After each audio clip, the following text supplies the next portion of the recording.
Professores, muito comum encontrarmos colegas profissionais massageando esta superfície, o intuito de contemplar o trapézio superior, feixes superiores do trapézio, que não se insere em escápula, ressalte, mas sim em clavícula.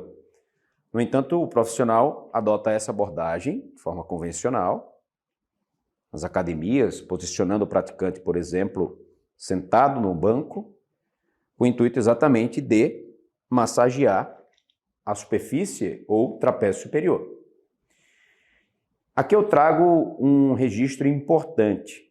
Este músculo pode apresentar, de fato, pontos de tensão. E é uma condição recorrente, ou seja, nós encontramos comumente, em vários praticantes, o relato de pontos de tensão na porção superior do trapézio, no trapézio superior. Mas é um detalhe, o trapézio superior pode apresentar pontos de tensão não pelo fato de estar encurtado, mas sim demasiadamente alongado. E esse comprimento aumentado em repouso pode ensejar essa referência ou essa ocorrência de pontos de tensão. Onde quero chegar? Talvez não seja estratégico diante dessas circunstâncias, ou seja, apresentando esse indivíduo uma condição de ombros caídos, arredondados, ou revelando um comprimento excessivo, aumentado de trapézio superior, talvez não seja interessante buscarmos as manobras de automassagens com a perspectiva de minimizar os pontos de tensão ora, se delas ou se da estratégia esperamos um aumento de amplitude de movimento, devemos entender que também esperamos uma maior extensibilidade ou uma deformação em alongamento deste músculo para permitir o aumento da amplitude de movimento. Embora dentre os mecanismos se discuta uma alteração aguda para justificar o aumento da amplitude de movimento, uma alteração aguda da sensação de desconforto, ou seja, nós ganharíamos essa amplitude de movimento de forma aguda por minimizarmos, por meio das manobras de automassagens, a sensação de desconforto quando levamos o músculo ao alongamento.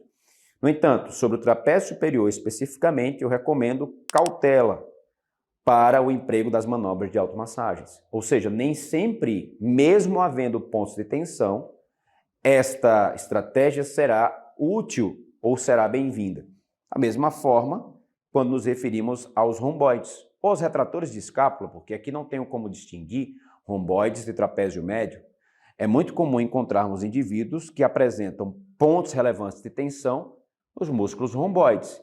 Eu poderia facilmente contemplá-los, ciente de que eles estão posicionados ou dispostos entre as escápulas, poderia posicionar uma bola, ou seja, poderia pressioná-los contra a parede com auxílio de uma bola, por exemplo, de lacrosse.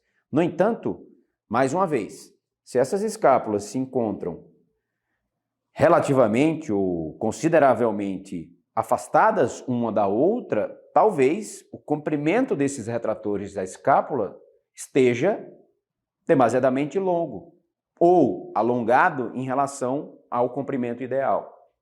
E nesse sentido, mais uma vez, chamar a atenção para refletirmos sobre a utilidade / necessidade de empregarmos as manobras de automassagens sobre músculos que já se encontram demasiadamente longos ou alongados.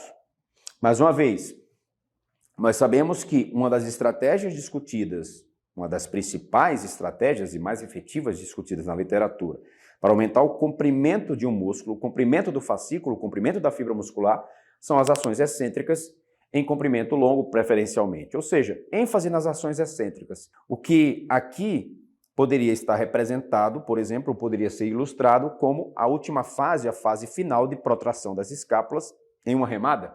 Sim? Ou seja, esse estímulo para o praticante, ao final de uma remada, pode significar algo útil sob a perspectiva de aumentar o comprimento destes retratores da escápula.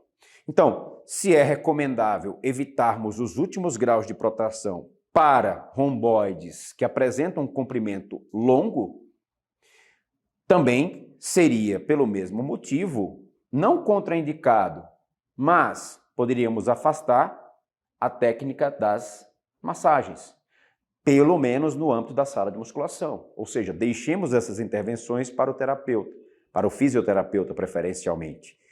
E nas salas de musculação podemos evitar as massagens sobre estes retratores da escápula e da mesma forma sobre o trapézio superior, que uma vez em comprimento longo pode revelar dor ou pode implicar na ocorrência de dor relatada por esse praticante.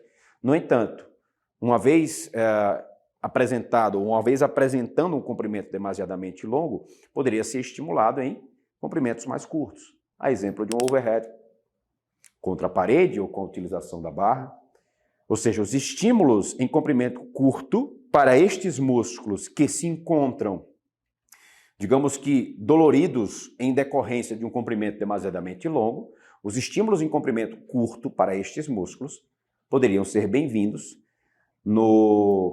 como alternativa ou no lugar das massagens. Eu gostaria de trazer essa abordagem para vocês porque a estratégia é facilmente encontrada nas salas de musculação e, ao passo que não estou sugerindo aqui uma contraindicação absoluta a essa manobra, estou pedindo apenas para que